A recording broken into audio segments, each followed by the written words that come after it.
ونستغفره ونؤمن به ونتوكل عليه ونعوذ بالله من شرور أنفسنا ومن سيئات أعمالنا من يهده الله فلا مضل له ومن يضلله فلا هادي له وأشهد أن لا إله إلا الله وحده لا شريك له وأشهد أن محمدا عبده ورسوله يا أيها الذين آمنوا اتقوا الله حق تقاته ولا تموتن إلا وأنتم مسلمون يا أيها الناس اتقوا ربكم الذي خلقكم من نفس واحدة وخلق منها زوجها وبث منهما رجالا كثيرا ونساء واتقوا الله الذي تساءلون به والأرحام إن الله كان عليكم رقيبا يا أيها الذين آمنوا اتقوا الله وقولوا قولا سديدا يصلح لكم أعمالكم ويغفر لكم ذنوبكم ومن يطع الله ورسوله فقد فاز فوزا عظيما أما بعد فإن خير الحديث كتاب الله وخير الهدي هدي محمد صلى الله عليه وسلم وشر الأمور محدثاتها وكل محدثة بدعة وكل بدعة ضلالة وكل ضلالة في النار فأعوذ بالله السميع العليم من الشيطان الرجيم بسم الله الرحمن الرحيم قاف والقرآن المجيد بل عجبوا أن جاءهم منذر منهم فقال الكافرون هذا شيء عجيب أإذا متنا وكنا ترابا ذلك رجع بعيد قد علمنا ما تنقص الأرض منهم وعندنا كتاب حفيظ بل كذبوا بالحق لما جاءهم فهم في أمر مريج أفلم ينظروا إلى السماء فوقهم كيف بنيناها وزيناها وما لها من فروج والأرض مددناها وألقينا فيها رواسي وأنبتنا فيها من كل زوج بهيج تبصرة وذكرى لكل عبد منيب ونزلنا من السماء ماء مباركا فأنبتنا به جنات وحب الحصيد والنخل باسقات لها طلع نضيد رزقا للعباد وأحيينا به بلدة ميتا كذلك الخروج كذبت قبلهم قوم نوح وأصحاب الرس وثمود وعاد وفرعون وإخوان لوط وأصحاب الأيكة وقوم التبع كل كذب الرسل فحق وعيد أفعينا بالخلق الأول بل هم في لبس من خلق جديد وقال تبارك وتعالى ولنبلونكم بشيء من الخوف والجوع ونقص من الأموال والأنفس والثمرات وبشر الصابرين رب اشرح لي صدري ويسر لي أمري واحلل عقدة من لساني يفقهوا قولي رب زدنی علما رب زدنی علما رب زدنی علما۔ ہر قسم کی تعریفیں و توصیف، بڑائی، بزرگی، کبریائی، حمد و ثنا اس اللہ رب العزت کے لیے لائق و زیبا ہے جو سارے جہاں کا پالنہار ہے، میرا آپ کا تنہا مالک، تنہا حاکم، تنہا رازق ہے۔ انگنت درود و سلام کا نزول ہو اللہ کے بھیجے ہوئے تمام پیغمبروں اور رسولوں پر، بالخصوص جناب حضرت محمد مصطفیٰ صلی اللہ علیہ وسلم پر۔ اللہم صلی علی محمد وعلی آل محمد کما صلیت علی ابراہیم وعلی آل ابراہیم انکا حمید مجید۔ اللہم بارک علی محمد وعلی آل محمد کما بارکت علی ابراہیم وعلی آل ابراہیم انکا حمید مجید۔ قابل احترام بزرگوں، نوجوانوں اور خواتین اسلام، آج کے خطبہ جمعہ کا میرا موضوع بیماریاں رحمت یا زحمت۔ زمانے کو پیدا کرنے والی ذات اللہ کی ذات ہے۔ زمانے میں سال میں اللہ رب العزت نے چند ماہ ایسے ہیں جو سرد کے پیدا کیے ہیں، سرد کے بنائے ہیں، چند ماہ وہ ہیں جو برسات کے ہیں، چند ماہ وہ ہیں جو گرمی کے ہوتے ہیں۔ موسموں کی تبدیلی کے وقت میں اکثر و بیشتر ہمارے اور آپ کے گھروں میں بہت سارے بچے، مرد و خواتین بیماری میں مبتلا ہو جاتے ہیں۔ تو اس بیماری کے موقع پر بعض وہ حضرات جو اس بیماری پہ شکوہ شکایتیں کرتے ہیں، اور بعض مسلمان بھائی وہ ہیں جو اس پر صبر کے دامن کو تھامے رہتے ہیں۔ ہمیں قرآن و حدیث کی روشنی میں یہ جاننا ضروری ہے کہ آخر بیماریاں رحمت ہوتی ہیں یا زحمت ہوتی ہیں۔ میں نے خطبہ مسنونہ کے بعد سورۃ البقرہ کی ایک آیت کریمہ پڑھی ہے جس میں اللہ نے فرمایا ہے کہ وَلَنَبْلُوَنَّكُمْ بِشَيْءٍ مِّنَ الْخَوْفِ وَالْجُوعِ وَنَقْصٍ مِّنَ الْأَمْوَالِ وَالْأَنفُسِ وَالثَّمَرَاتِ، البتہ ہم ضرور تمہیں آزمائیں گے، من الجوع والخوف، بھوک کے ذریعے سے آزمائیں گے، خوف کے ذریعے سے آزمائیں گے، وَنَقْصٍ مِّنَ الْأَمْوَالِ وَالْأَنفُسِ وَالثَّمَرَاتِ، جانوں کی کمی سے آزمائیں گے، پھلوں کی کمی سے آزمائیں گے، وَبَشِّرِ الصَّابِرِينَ، اور خوشخبری ہے صبر کرنے والوں کے لیے۔ آیت کریمہ میں اللہ رب العزت نے چند ایسے اعمال بتائے ہیں کہ ان کے ذریعے سے اللہ آزماتا ہے، ورنہ اگر دیکھا جائے ساری دنیا آزمائش ہے، ہماری ایک زندگی کا ایک لمحہ آزمائش ہے، یہ دنیا پوری کی پوری آزمائش ہے، دارالامتحان ہے۔ اللہ تعالیٰ مختلف طریقوں سے، مختلف شکلوں سے انسانوں کو اللہ آزماتا ہے، پیسہ بھی دے کر آزماتا ہے، غریبی دے کر آزماتا ہے، اقتدار دے کر آزماتا ہے، حسن دے کر آزماتا ہے، صحت دے کر آزماتا ہے، بیماری دے کر بھی آزماتا ہے۔ الغرض اللہ تعالیٰ اپنے بندوں کو مختلف شکلوں سے آزماتا ہی رہتا ہے۔ انہی میں سے انہی آزمائشوں کا ایک حصہ ہے بیماری۔ جس طریقے سے بھوک اور مالوں کی کمی کے ذریعے سے اللہ بندوں کو آزماتا ہے، ایسے ہی اللہ بیماریوں کے ذریعے سے بندوں کو آزماتا ہے۔ یعنی بیماری آزمائشوں کا ایک عظیم حصہ ہے، اور ایک مومن کا یہ شیوا ہونا چاہیے کہ اللہ کی ہر آزمائش پر وہ صبر کے دامن کو تھامے رہے، اور ایسے صابروں کے لیے اللہ نے فرمایا وَبَشِّرِ الصَّابِرِينَ، اے نبی آپ صبر کرنے والوں کو خوشخبری دے دیجیے۔ انہی بیماریوں میں سے ہم دیکھیں کہ بہت سارے مسلمان بھائی یا بہت سے لوگ جو اپنی بیماری سے پہلے صحت کو غنیمت نہیں جانتے ہیں، تو اسی لیے بیماریوں کے آنے سے پہلے سب سے پہلے اللہ نے ہمیں اور آپ کو جو صحت جیسی عظیم نعمت سے نوازا ہے، ایک مسلمان کو، ایک شخص کو اللہ کی دی ہوئی اس عظیم نعمت کی قدر کرنی چاہیے۔ نبی فرماتے ہیں صلی اللہ علیہ وسلم نعمتان مغبون فیہما کثیر من الناس الصحۃ والفراغ۔ ابن عباس حدیث کے راوی ہیں، فرماتے ہیں نبی صلی اللہ علیہ وسلم نے فرمایا کہ دو چیزیں، دو نعمتیں ایسی ہیں جن میں اکثر لوگ اس کے اندر ناقدری کرتے ہیں، ایک ہے صحت اور ایک ہے فراغت۔ اللہ تعالیٰ نے ہمیں جب صحت عطا کی ہے، بیماری کے آنے سے پہلے صحت اللہ کی بہت بڑی عظیم نعمت ہے، اس کی قدر کرنا چاہیے، لیکن نبی فرماتے ہیں کہ لوگ بیماری سے پہلے جو صحت ہے اس کی ناقدری اکثر کرتے ہیں۔ تو اسی لیے بیماری سے پہلے اللہ نے ہمیں جو عظیم نعمت سے نوازا، اس کی قدر ہر شخص کو، بچوں کو، بزرگوں کو، خواتین کو، مردوں کو، ہر ایک کو اللہ کی دی ہوئی عظیم نعمت کی قدر ہمیں کرنا چاہیے۔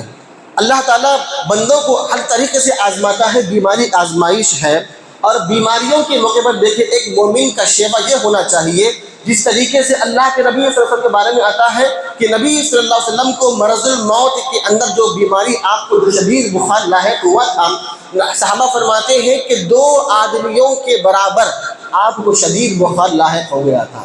1-2 انسانوں کو جتنی شدید بخار لاحق ہو سکتی ہے، اتنی شدید بخار اللہ کے نبی کو جو ہے پہنچی تھی۔ آپ صبر کرتے رہیں۔ اسی طریقے سے اور ہم بے شمار واقعات کو ٹٹول سکتے ہیں۔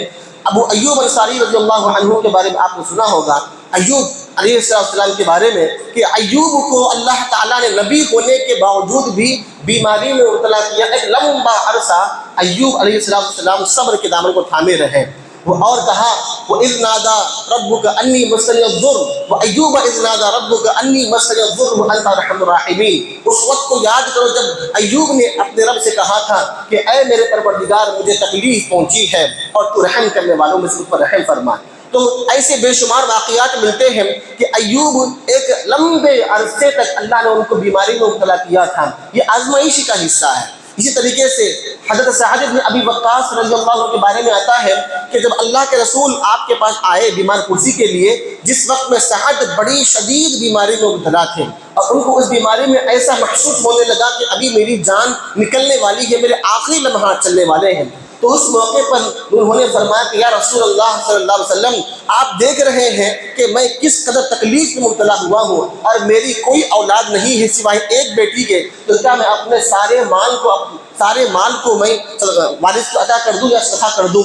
تو اس موقع پر اللہ کے رسول نے چند دعائیں فرمائی تھی۔ ایسے بے شمار صحابہ کے، انبیاء کے، نبیوں کے واقعات ہم کو ملتے ہیں کہ اللہ تعالیٰ بیماریوں کے ذریعے سے نبیوں کو بھی، صحابہ کو اور مومنوں کو ہمیشہ آزماتا رہتا ہے، لیکن صحابہ اور انبیاء کے واقعات سے پتہ چلتا ہے کہ ہمیشہ بیماریوں میں صبر کے دامن کو تھامے رہا کرتے تھے۔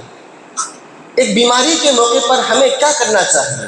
بیماری کے موقع پر انسان کو سب سے پہلے یہ ہے احتیاطی تدابیر اختیار کرنی چاہیے۔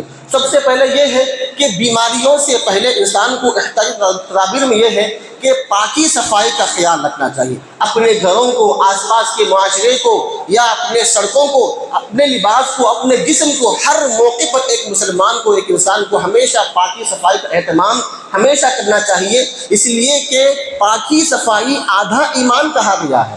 اور آج ہم معاشرے میں دیکھیں، مسلمانوں کے گھروں میں دیکھا جاتا ہے کہ ہمارے محلے میں غلاظت زیادہ بھری ہوئی ہوتی ہے، گندگی زیادہ پھیلی ہوئی ہوتی ہے، صفائی کا خیال نہیں رکھا جاتا ہے، یہ کہ ایمان کا حصہ نہیں ہے۔ تو ہمیشہ کھانے پینے کی چیزوں میں، کپڑوں میں ہمیشہ پاکی صفائی کا خیال ہمیشہ کرنا چاہیے۔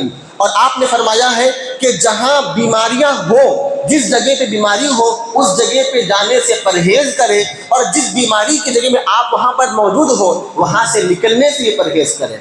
نبی فرماتے ہیں کہ اذا استمعتم به بارض، جب تم میں سے کوئی آدمی ایسی سرزمین پر ہو جہاں پہ بیماری لاحق ہو چکی ہے، بیماری پہنچی ہوئی ہے اور تم وہاں پر موجود ہو، تو اللہ کی ذات پر یقین رکھتے ہوئے وہاں سے نہیں نکلنا چاہیے۔ اور اگر تم کسی زمین کے بارے میں سنو کہ فلاں جگہ بیماری پھیلی ہوئی ہے، تو احتیاطی تدابیر کے طور پر آپ وہاں جانے سے گریز کریں۔ یعنی اسلام یہ تعلیم دیتا ہے کہ توکل بھی کرنی ہے، اللہ پہ بھروسہ بھی کرنا ہے اور احتیاط بھی اختیار کرنی چاہیے۔ اگر ہم بیماری والے جگہوں پر موجود ہیں پہلے ہی سے، تو اللہ کی ذات پر یقین رکھیں کہ اللہ کے ذات کے بنا مجھے کوئی بیماری نہیں چھو سکتی ہے۔ اور اگر کسی زمین کے بارے میں، کسی محلے کے بارے میں، کسی جو ہے نا شہر کے بارے میں ہم یہ سنتے ہیں کہ فلاں جگہ بیماری یا وائرس پھیل چکا ہے، تو احتیاطاً نبی یہ کہتے ہیں کہ وہاں جانے سے پرہیز کرو۔ یعنی مومن کو احتیاط بھی برتنی چاہیے اور اللہ کی ذات پر ہمیشہ کامل یقین اور توکل بھی کرنا چاہیے۔ اور اللہ فرماتے ہیں، نبی فرماتے ہیں کہ کلوا واشربوا ولا تسرفوا، اے میرے بندو کھاؤ اور پیو اور اسراف نہ کرو۔ یعنی کھانے پینے کی چیزوں میں اعتدال اختیار کرنی چاہیے۔ اعتدال کا مطلب یہ ہوا کہ حد سے زیادہ پیسہ خرچ کرنا کھانے پینے کی چیزوں میں، یا حد سے زیادہ کھانا کھا لینا، یہ بھی ایمان کی منافی ہے۔ اللہ نے فرمایا کہ اے میرے بندو کھاؤ اور پیو، اللہ نے جو تمہیں پاکیزہ روزی روٹی تمہیں دی ہے انہی میں سے کھاؤ، لیکن ولا تسرفوا، یاد رکھو کہ اسراف نہ کرو، یعنی کہ زیادہ پیسہ خرچ نہ کرو کھانے میں بھی یا پیسہ خرچ کرنے کے اندر بھی۔ تو بیماری کے جو ہے بچنے کے لیے احتیاطی تدابیر انسان کو اختیار کرنی چاہیے۔ اور اگر کسی شخص کو بیماری لاحق ہو جاتی ہے، کسی شخص کو بیماری لاحق ہو جاتی ہے، آج ہر گھر میں، ہمارے بچوں میں، ہمارے خواتین میں، ہمارے ماں باپ میں کوئی نہ کوئی بہن بھائی بیمار نظر آتا ہے، تو ایک مومن کا کردار کیا ہونا چاہیے؟ توجہ سے سنیے کہ جب کسی شخص کو بیماری لاحق ہو جاتی ہے تو بیماری کے لاحق ہونے میں سب سے پہلے ہمیں یہ عمل کرنا چاہیے کہ بیماری کے خاتمے کے لیے ہمیشہ اللہ سے مسلسل دعا کرتے رہیں، ہمیشہ دعا کرتے رہنا چاہیے، کیونکہ جو ذات نے بیماری دی ہے وہی ذات شفا بھی عطا کرنے والی ہے۔ اللہ کے علاوہ کسی ذات کے اندر یہ قوت نہیں ہے کہ آپ کو، ہم کو شفا دے سکے۔ تو بیماری کے موقع پر ہمیشہ مسلسل ہمیشہ اللہ کے ذات سے دعائیں رکھنا چاہیے اور امید بھی رکھنا چاہیے، اور اس کے ساتھ ساتھ دعا کے ساتھ ساتھ دوا کا بھی سہارا لینا چاہیے۔ ایسا نہیں، اللہ نے یہ نہیں کہا ہے کہ خالی تم دعا کا اہتمام کرو، دوا نہ کرو، بلکہ اسلام ہمیں یہ حکم دیتا ہے کہ دعا کا اہتمام بھی کرنا چاہیے، دعا کے اہتمام کے ساتھ دوا کا بھی استعمال کرنا چاہیے۔ دعا اور دوا دونوں چیزیں لازمی ہیں۔ اور یہ یاد رکھیں کہ ڈاکٹر کے پاس جب جاتے ہیں ہم تو ڈاکٹر کو صرف اور صرف سبب کا ذریعہ سمجھے. یہ توحید ہے. یہ اگر ہمارے ذہنوں میں یہ آتا ہے کہ فلاں ڈاکٹر کے ہاتھ میں شفا ہے تو یہ شرک کی بو آ رہی ہے، اس لیے کہ شفا اللہ کے ہاتھ میں ہے، کسی ڈاکٹر کے ہاتھ میں نہیں ہے. چاہے کتنا بڑا ڈاکٹر، کتنا بڑا طبیب کیوں نہ ہو جائے میرے بھائیوں، شفا صرف اور صرف اللہ کی ذات دے سکتی ہے. تو ڈاکٹروں کے پاس جاتے ہم دوا کے لیے تو یہ ڈاکٹر صرف سبب ہے، ذریعہ ہے حصول کے لیے، شفا کے حصول کے لیے. ورنہ آپ دیکھیں کہ کتنے ایسے بیمار ہوتے ہیں جو لاکھوں روپئے پیسہ خرچ کرنے کے باوجود بھی دنیا کے مختلف طبیبوں کے پاس جانے کے باوجود شفا نہیں ملتی ہم. اور بسا اوقات ایسا ہوتا ہے کہ بڑی بیماری میں چھوٹے ڈاکٹر کے پاس جاتے ہیں اور شفا مل جاتی ہے. تو ڈاکٹر صرف ذریعہ ہے، سبب کا، شفا عطا کرنے کا ذریعہ ہے، اللہ دینے والا شفا. تو ہمیشہ دعا کا اہتمام کرنا چاہیے، دوا کا بھی اہتمام کرنا چاہیے، اور طبیب اور ڈاکٹر کو صرف اور صرف ذریعہ سمجھے شفا کا. اسی طریقے سے اور اگر ڈاکٹر کبھی ہم کو منفی میں جواب دیتا ہے کہ اب آپ کی بیماری کا کوئی علاج نہیں ہے، تو ایسے موقع پر بھی اللہ کی ذات سے ہمیشہ امید رکھنا چاہیے. لا تقنطوا من رحمت اللہ، اللہ کی رحمت سے اے میرے بندو مایوس نہ ہوا کرو، کیونکہ وہ ذات، اللہ کی ذات ایسی ذات ہے کہ انسان کو مرنے کے بعد جو پیدا کر سکتی ہے تو بیماری میں شفا نہیں دے سکتی ہے. تو اللہ تعالیٰ سے ہمیشہ ڈاکٹر انسان ہے، ایک ناچیز بندہ ہے، وہ اپنے علم کے اعتبار سے آپ کو جواب دے گا. لیکن ایسے موقع پر بھی ایک کامل ایمان والا وہ ہوتا ہے جو ہمیشہ اللہ کی ذات پر امید رکھتا ہے کہ اس موقع پر بھی اللہ نے چاہا تو مجھے شفا عطا کر سکتا ہے. تو یاد رکھیے کہ نبی فرماتے سے بخاری کی حدیث میں آتا ہے کہ اللہ تعالیٰ نے دنیا میں جتنی بھی بیماریاں نازل فرمائی ہیں، آئے دن نئے نئے وائرس اور نئی نئی بیماریاں ہم سنتے آ رہے ہیں. یہ کوئی نئی بات نہیں ہے. صحیح بخاری کی حدیث بتاتی ہے، نبی فرماتے ہیں صلی اللہ علیہ وسلم کہ دنیا میں جتنی بھی بیماریاں اللہ نے نازل فرمائی ہیں، ہر بیماری کا دوا بھی اللہ نے اتارا ہے. بلکہ بیماری سے پہلے اللہ نے دنیا میں دوا اتاری ہے. انسان کا علم چونکہ ناقص ہے، انسان کم تر علم رکھنے والا ہے، اس کی پہنچ وہاں تک نہیں ہے. دوا کے کھوجنے میں، دوا کے پرکھنے میں انسان کو ٹائم لگ جاتا ہے. کتنی ایسی بیماریاں تھیں جو زمانے قدیم میں آج سے 15-20 سال پہلے ہم نے ایسی بیماریاں سنی تھی جس کی دوا کا کہا گیا کہ دوا اس کی علاج تو ممکن نہیں ہے، اس کی دوا نہیں ملتی ہم کو. لیکن دھیرے دھیرے ترقی کر رہی ہے دنیا اور انسان وہاں تک پہنچ رہا ہے اور ان بیماریوں کی دوا بھی ہم کو حاصل ہو رہی ہے. تو نبی فرماتے ہیں کہ دنیا میں اللہ نے کوئی ایسی بیماری نازل ہی نہیں کی ہے جس کی دوا پہلے سے موجود نہ ہو. انسان کو علم نہیں ہے، اس کے پہنچنے میں وہاں تک تھوڑا وقت لگ سکتا ہے. تو اسی لیے اللہ فرماتے ہیں کہ اے میرے بندو اللہ کی رحمت سے، میری رحمت سے مایوس مت ہو. ڈاکٹر تو ڈاکٹر ہے، انسان ہے، وہ منفی میں جواب دے گا، تب بھی ایک مومن ہمیشہ اللہ کی ذات سے ہمیشہ امیدیں وابستہ رکھتا ہے کہ اللہ ضرور آپ کی رحمتوں سے مجھے شفا عطا فرمائے گا. اسی طریقے سے ایک اور چیز یہ ہے کہ بیماری کے موقع پر ہمیشہ دوا کا اہتمام کرنا چاہیے، علاج کرنا سنت نبوی. احادیث میں کہیں یہ نہیں کہا گیا ہے، شریعت نے یہ نہیں کہا ہے کہ بیماری میں صرف تم اللہ کی ذات پر یقین رکھو اور علاج نہ کرو. اسلام یہ نہیں کہتا ہے. بیماری میں علاج کرنا نبی کی سنت مطہرہ ہے، لیکن علاج میں حرام اشیاء کا استعمال کرنا حرام ہے. علاج تو کرنا ہے لیکن علاج کے لیے ایسے راستے، ایسا اسباب یا ایسا ذریعہ اپنانا جو حرام کا ہے، یا ایسی چیزیں کھانا جو حرام کی ہیں، وہ حرام ہے. علاج سنت نبوی کے مطابق ہونا چاہیے، حلال چیزوں کے ذریعے سے ہونا چاہیے، حرام اشیاء کے ذریعے سے نہیں ہونا چاہیے. اس موقع پر ہم دیکھیں حلال کے علاوہ حرام کا راستہ وہ ہوتا ہے. بعض لوگوں کو دیکھا جاتا ہے بیماری کے موقع پر ڈاکٹر کے پاس جاتے ہیں اور تمام ڈاکٹروں نے جواب دے دیا، اب یہ بھائی چلے ہیں قبر کے پاس، مقبرے کے پاس جائیں گے، فلاں بزرگ، فلاں ولی، فلاں مرشد ہمیں شفا دے دے گا، اور سمجھتے کہ ان کے ہاتھ میں شفا ہے، اللہ کے ذات کے علاوہ یہ وہ لوگ ہیں جو شفا دے سکتے ہیں. تو یہ حرام راستہ اپنانا ہے. تو اللہ تعالیٰ نے فرمایا کہ علاج تو کرو لیکن حلال چیزوں سے اور اچھے راستوں سے، حرام چیزوں سے اور حرام راستوں سے علاج کرنا حرام ہے، اس سے انسان کو بچنا چاہیے. اور اسی طریقے سے بیماری جو ہوتی ہے، بیماری کے موقع پر انسان کو کبھی بیماری کو برا بھلا نہیں کہنا چاہیے. زمانہ اللہ نے بنایا ہے، زمانے کا خالق اللہ تعالیٰ ہے۔ جیسے ہمارا آپ کا خالق اللہ ہے، ایسے زمانے اور زمانے کے اندر جو بیماریاں ہوتی ہیں، ہر بیماری کو اللہ ہی نے پیدا کیا ہے، اور اسی لیے بیماری کو کبھی کسی شخص کو برا بلا نہیں کہنا چاہیے۔ اس لیے کہ حدیث میں آتا ہے، نبی فرماتے لا تسب الحمى، بخار کو برا بلا نہ کہا کرو۔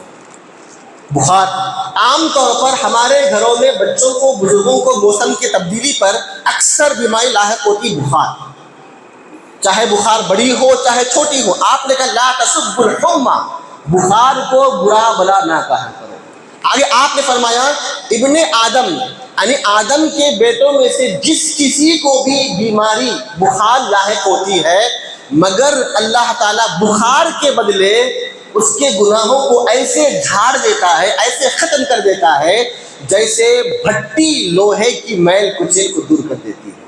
اللہ اکبر، کیا بڑی پیاری بات نبی نے فرمائی ہے کہ جس طریقے سے لوہے کو گرم بھٹی میں تپایا جاتا ہے تو اس کا زنگ، اس کا میل کچیل نکل جاتا ہے، ایسے ہی جس طریقے سے میل کچیل لوہے کا بھٹی میں ڈالنے سے نکل جاتا ہے، اسی طریقے سے ابن آدم کے بیٹوں کو، آدم کے بیٹوں کو جس کو بھی بخار لاحق ہوتا ہے، بخار کی وجہ سے تمام گناہ ایسے ہی اللہ جھاڑ دیتا ہے، ختم کر دیتا ہے۔ یعنی معلوم یہ ہوا کہ بخار کفارہ ہے، ہمارے گناہوں کا کفارہ ہے، اس کے ذریعے سے بھی اللہ تعالیٰ ہماری گناہوں کو بخش دیتا ہے۔ اس طریقے سے ایک اور حدیث میں آپ نے فرمایا ہے کہ ما من مسلم یشاق شوکۃ فی فما فوقها الا کتبت له بها درجۃ ومحیت عنہ بها خطیئۃ۔ صحیح بخاری کی روایت سے نبی فرماتے ہیں کہ جس کسی مسلمان کو اس کے پیر میں کوئی کانٹا بھی چبھتا ہے، کسی مسلمان کو اس کے پیر میں کوئی کانٹا بھی چبھتا ہے یا اس سے بڑی کوئی تکلیف بھی پہنچتی ہے، مگر اللہ تعالیٰ اس تکلیف کے بدلے اس کا ایک گناہ معاف کر دیتا ہے اور ایک درجہ بلند کر دیتا ہے۔ اللہ اکبر۔ ایک مومن کے لیے اللہ نے کیا زندگی رکھی ہے کہ ہمیں جو بھی تکلیف پہنچتی ہے، کانٹا بھی چبھے گا، ایک معمولی سا کانٹا مثال دیا گیا ہے، ایک کانٹا ہو یا اس سے اوپر جتنی بھی پریشانی اور مصیبت ہم کو لاحق ہوتی ہے، بیماری پہنچتی ہے، مگر اس کے بدلے ایک درجہ بلند کو کیا جائے گا اور ایک گناہ معاف ہو جائے گا۔ تو اسی لیے بخار کو یا اور بیماری کو کبھی بھی برا بلا نہیں کہنا چاہیے، اسی لیے کہ یہ بیماری اللہ کے حکم سے پہنچتی ہے۔ میرے بھائیوں، اللہ کے حکم کے بغیر کسی چیز میں یہ طاقت اور یہ تاثیر نہیں ہے کہ وہ از خود کسی کو پہنچ جائے۔ کسی چیز کے اندر یہ قدرت نہیں ہے، یہ تاثیر نہیں ہے کہ خالق جو اسے پیدا کیا ہے اس کے حکم کے بغیر، اس کے اذن کے بغیر کسی شخص کو وہ چیز پہنچ جائے۔ ایک معمولی سے تکلیف بھی پہنچتی مومن کو، اس پر صبر کرنا چاہیے، اللہ اس کے بدلے بھی ایک مومن کے گناہوں کو معاف فرما کر درجہ بلند کر دیتا ہے۔ تو اسی لیے یہ بیماری کے موقع پر احتیاطی تدابیر انسان کو اختیار کرنی چاہیے۔ اب بیماری کو ہم فائدہ مند کیسے بنائیں گے؟ یہ بیماریاں ہیں تو یہ تدابیر احتیاطاً، لیکن اب اس کو ہم فائدہ مند کیسے بنائیں گے؟ سب سے پہلی چیز یہ ہے کہ ہمارے گھروں میں جتنے مریض ہیں، تمام مریضوں کو، بلکہ جتنے صحت مند ہیں ان کو بھی یہ بات ذہن نشین کرنی چاہیے کہ جب بھی اللہ ہمیں کسی بیماری میں مبتلا کر دیتا ہے، ایک چھوٹی سی بیماری ہو یا بڑی بیماری ہو، یاد رکھیں کہ تقدیر کا حصہ ہے، تقدیر کا حصہ ہے، اور تقدیر پر رضامندی ایمان کی علامت، تقدیر پر رضامندی ایمان کی دلیل ہے۔ اس لیے کہ اللہ نے فرمایا کہ ما اصاب من مصیبت فی الارض ولا فی انفسکم الا فی کتاب من قبل ان نبرأها۔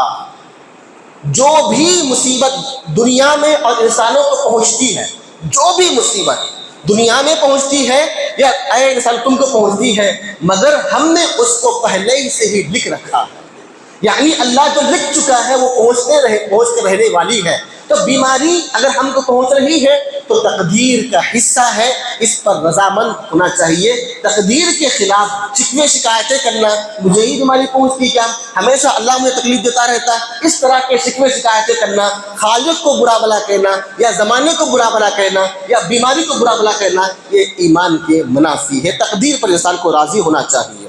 اس کے ساتھ ساتھ بیماری کے موقع پر دوسرا عمل یہ ہونا چاہیے مومن کا کہ صبر کرے، صبر کرنا چاہیے. بیماری چاہے کتنی طویل کیوں نہ ہو جائے میرے بھائیوں، اللہ تعالیٰ کی ذات پر ہمیشہ امید کے ساتھ صبر کرنا چاہیے. اس لیے کہ میں نے کہا کہ ایوب علیہ السلام کو اللہ تعالیٰ نے کتنے لمبے عرصے تک نبی ہونے کے باوجود آزماتا رہا تھا.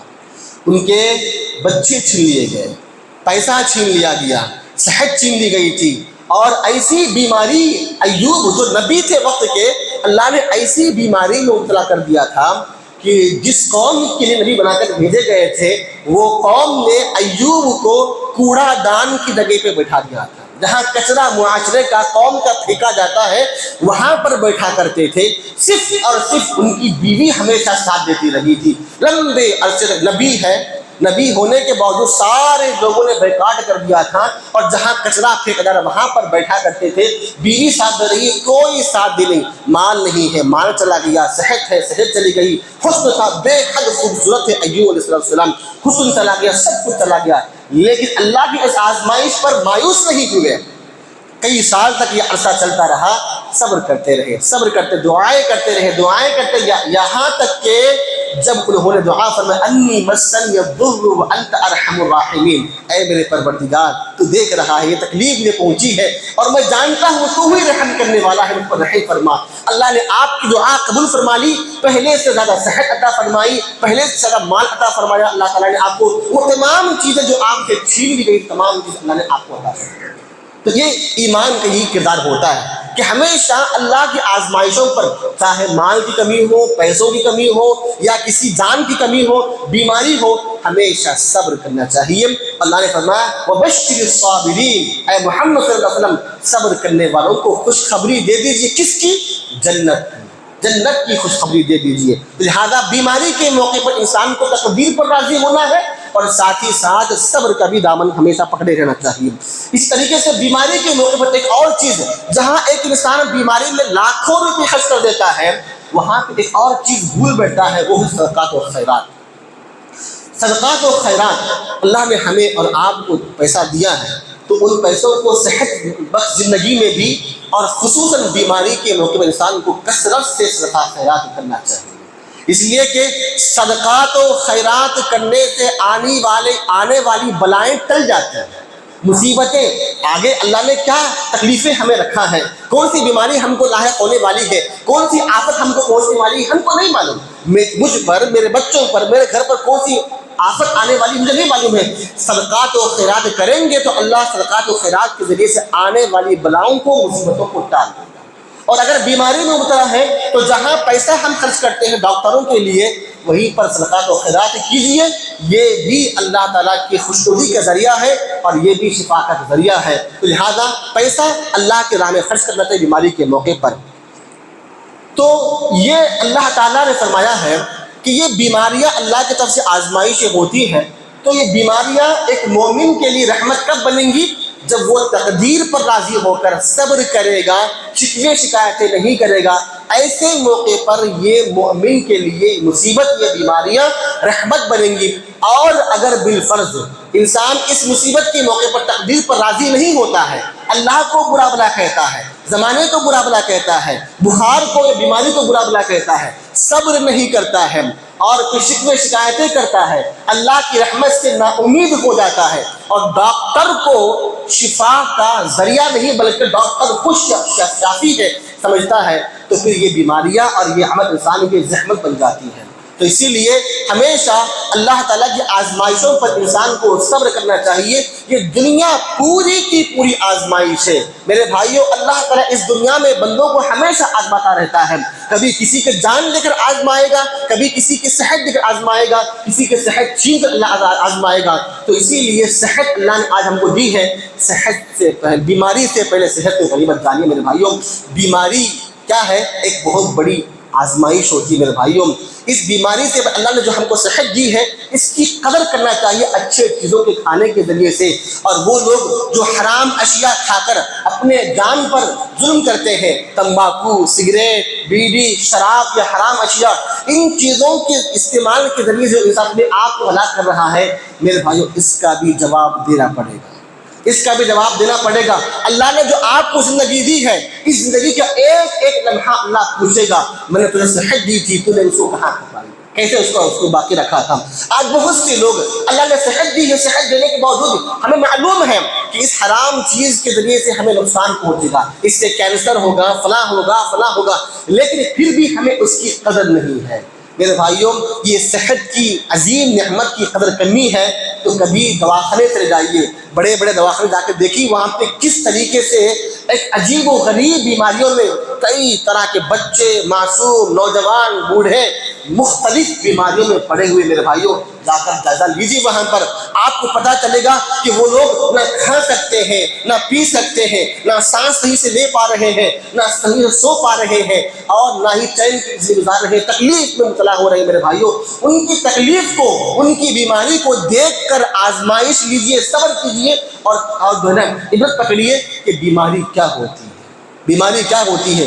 بیماری کی معمولی بات نہیں میرے بھائیوں، بیماری اگرچہ چھوٹی بھی کیوں نہ ہے، بسا اوقات انسان کے ناک میں ایک نتنا بند ہو جاتا ہے، بظاہر چھوٹی سی چیز ہے، سردی کی بنا پر ایک نتنا بند ہو گیا، دوسرا نتنا کھلا ہوا ہے، لیکن ایک معمولی سی چیز سردی ہے، لیکن ساری رات انسان بے چین رہتا ہے، ایک ناک بند ہونے کی بنا پر ساری رات بے چین رہتا ہے۔ تو ایک تکلیف ہوتی ہے کہیں جسم کے ایک حصے میں، لیکن سارا جسم درد کو محسوس کرتا ہے۔ ایک انگلی میں چوٹ لگی ہے لیکن درد سارا جسم محسوس کرتا ہے۔ تو اسی لیے بیماری اللہ نے ہم کو دی ہے، اس بیماری سے پہلے صحت کو غنیمت جاننا چاہیے، اپنے آپ سے، اپنے ہاتھوں سے، اپنے کرتوتوں سے یا اپنی غذاؤں سے اپنی صحت کو برباد نہ کرے۔ یہ عظیم نعمت ہے، اللہ تعالیٰ آپ سے، ہم سے اس کی بات درست کرنے والا ہے۔ تو لہٰذا ان تمام باتوں کا مجموعہ یہ ہے کہ بیماری اللہ کی طرف سے ایک آزمائش ہے، جس طریقے سے اور آزمائش ہے ویسے بیماری بھی آزمائش ہے۔ اس سے بیماری کے آنے سے پہلے صحت کو غنیمت جاننا چاہیے، اور اسی طریقے سے جو ہے کھانے پینے کی اشیاء میں پاکی صفائی کا اہتمام کرنا چاہیے، اور کھانے پینے میں اسراف نہیں کرنا چاہیے، اعتدال کا حکم دیا گیا ہے۔ اور اگر بیماری لاحق ہو جاتی ہے تو بیماری میں ہمیشہ دعائیں مسلسل کرتے رہیے، کبھی مایوس مت ہوئیے، اس لیے کہ شافی اللہ تعالیٰ ہے، کیونکہ جو ذات بیماری دی ہے وہی شفا بھی عطا کرنے والا ہے، اس کے علاوہ کسی ذات میں، کسی چیز میں، کسی دوا کے اندر بھی شفا نہیں ہو سکتی ہے۔ اللہ سے دعا ہے اللہ تعالیٰ ہم تمام مسلمانوں کو جو ہم نے بیماری کے متعلق جو باتیں سنی ہیں، ان تمام باتوں پر ہمیں عمل پیدا ہونے کی توفیق عطا فرمائے۔ رب العالمین، ہمارے گھروں میں کتنے بھائی بہن ہیں جو بیماری میں مبتلا ہوا ہے، پریشان ہیں، اے اللہ ان تمام مریضوں کو اپنے فضل و کرم سے شفائے عاجلہ عطا فرما، شفائے کاملہ نصیب فرما۔ رب العالمین ہم تمام مسلمانوں پر رحم فرما، ہم تمام مسلمانوں کی ہر جائز تمناؤں کو، مرادوں کو پوری فرما۔ یا رب العالمین ہماری کمائی میں، ہمارے رزق میں، ہمارے اولادوں میں، ہمارے مال میں، ہمارے علم میں خیر عطا فرما۔ حاسدین کے حسد سے، سرنگیدوں کے شر سے، فتنہ پروروں کے فتنوں سے ہم سب کی حفاظت فرما، آمین۔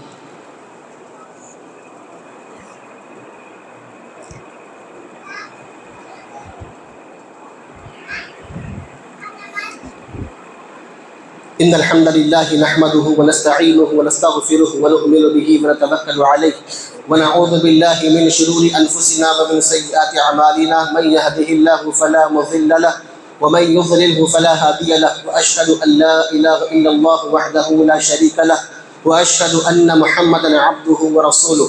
يا أيها الذين آمنوا صلوا عليه وسلموا تسليما، اللهم صل على محمد وعلى آل محمد كما صليت على إبراهيم وعلى آل إبراهيم إنك حميد مجيد، اللهم بارك على محمد وعلى آل محمد كما باركت على إبراهيم وعلى آل إبراهيم إنك حميد مجيد۔ ربنا آتنا في الدنيا حسنة وفي الآخرة حسنة وقنا عذاب النار۔ ربنا ظلمنا أنفسنا وإن لم تغفر لنا وترحمنا لنكونن من الخاسرين۔ ربنا هب لنا من أزواجنا وذرياتنا قرة أعين واجعلنا للمتقين إماما۔ ربنا لا تؤاخذنا إن نسينا أو أخطأنا، ربنا ولا تحمل علينا إصرا كما حملته على الذين من قبلنا، ربنا ولا تحملنا ما لا طاقة لنا به، واعف عنا واغفر لنا وارحمنا، أنت مولانا فانصرنا على القوم الكافرين، آمين۔